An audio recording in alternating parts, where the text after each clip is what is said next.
So if you look at the digital transformation testing and our approach on how we go about doing the testing for the business processes, and this is a typical use case. There are at least 15 to 20 use cases on how the platform itself can be used.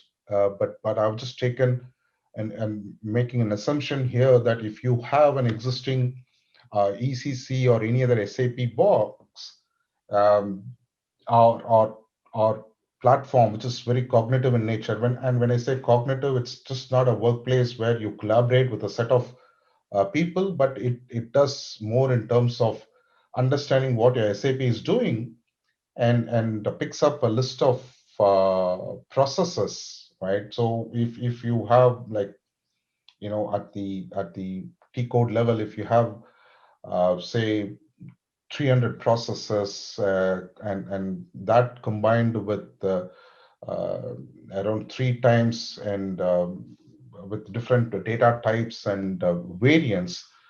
So the bot that we have kind of does a discovery in terms of understanding how the process has been mapped in your existing system, right?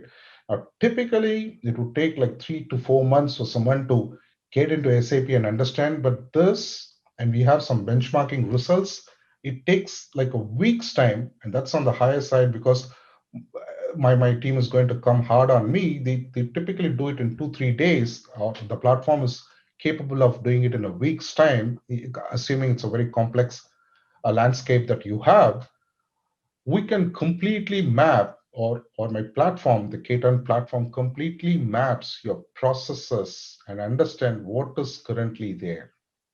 Once it does that at the process level, it does materiality scoring, and we call it a VVV analysis, which is value, volume, and velocity.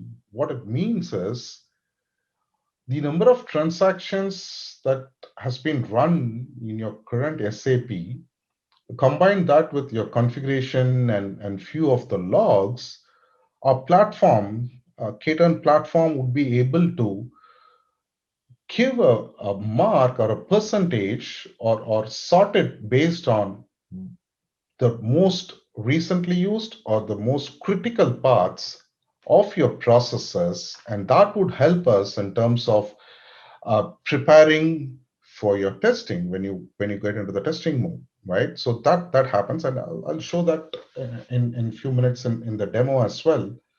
And once that part is done, it kind of segregates it based on scenarios, if you can call it, or based on business processes at a highest level.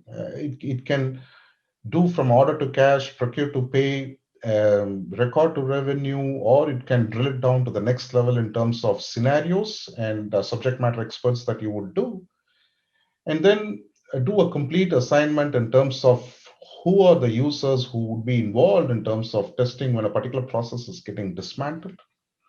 And then when you come to the stage of execution, this could be API based or UI based. Of course, when I say API and UI based, you also have the test management part of doing it manually as well, maintaining it in the platform. And once the execution gets done, it provides a list of documentation. Before the documentation, if there are any defects that you might come out of the testing, that is automatically given, and you have a list of defects before you move to the next level.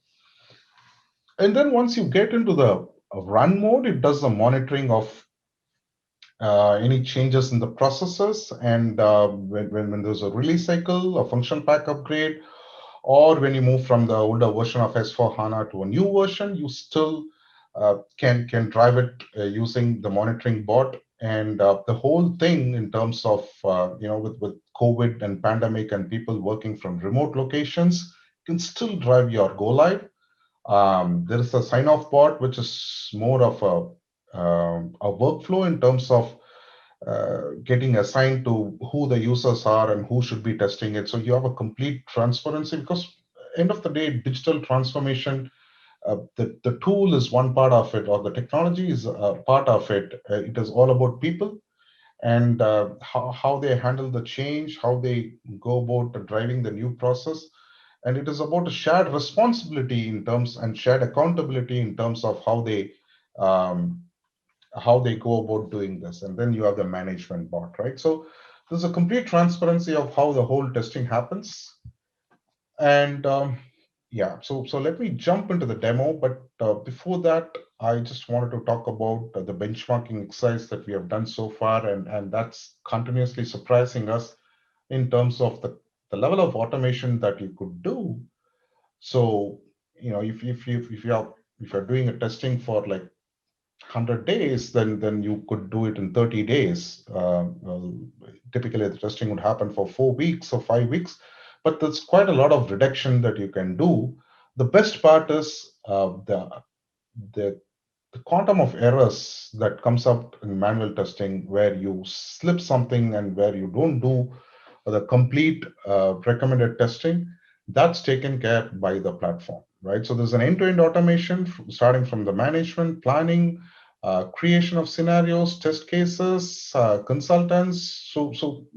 And the idea of all these new technology is increased productivity, and there is less defects.